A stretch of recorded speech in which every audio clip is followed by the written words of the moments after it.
कर्म एक ऐसा शब्द है जो केवल हमारे कार्यों का ही नहीं बल्कि उनके पीछे हमारे विचारों और उद्देश्यों का भी प्रतीक है। भारतीय दर्शन में कर्म को जीवन का आधार माना गया है। इसे केवल क्रिया नहीं बल्कि उन क्रियाओं के परिणाम के रूप में भी देखा जाता है जो हमारी सोच, स्वभाव और नियति को भी प्रभावित करते हैं। कर्म का सरल अर्थ है जो हम सोचते हैं, बोलते हैं और करते हैं। यह 3 स्तर पर कार्य करता है।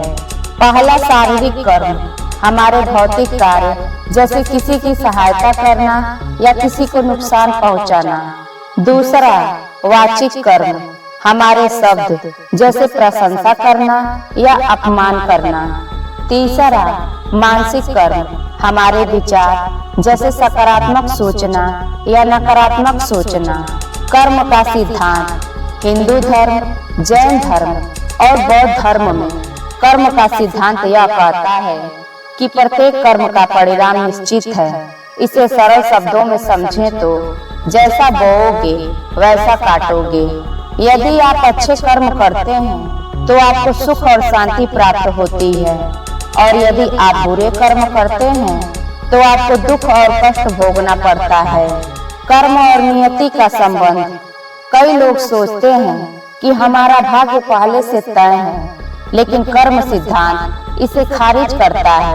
यह कहता है कि भाग्य हमारे कर्मों का ही परिणाम है। आज के कर्म भविष्य का निर्माण करते हैं। इसलिए हमें यह ध्यान रखना चाहिए कि हम हर परिस्थिति में सही और नैतिक कार्य करें। कर्म का वास्तविक संदेश, कर्म का संदेश यह है कि हर व्यक्ति के पास अपने जीवन को बदलने की शक्ति है। हमारे कर्म हमारे जीवन का निर्माण करते हैं। सही कर्म न केवल हमारे जीवन को सुंदर बनाते हैं बल्कि समाज और दुनिया को भी बेहतर बनाते हैं। कर्म केवल एक क्रिया नहीं बल्कि जीवन जीने की कला है। यह हमें सिखाता है कि हमें हर पल सतर्क रहकर अपने विचारों, शब्दों और कार्यों को सही दिशा में लेकर जाना चाहिए। अगर हम अपने कर्म को समझदारी और विवेकपूर्ण तरीके से निभाएंगे तो हमारा जीवन सुखद, शांत और सार्थक बन जाएगा। कर्म करो, फल की चिंता मत करो का यह संदेश हमें यह याद दिलाता है कि सही मार्ग पर चलने से ही सच्ची खुशी और सफलता प्राप्त होती है। दोस्तों, इस वीडियो से आपने क्या सीखा हमें कमेंट में जरूर बताएं और चैनल को सब्सक्राइब, वीडियो को लाइक शेयर जरूर करें। तब तक के लिए अपने परिवार का ख्याल रखिए। मिलते हैं अगले वीडियो में। नमो बुद्धाय।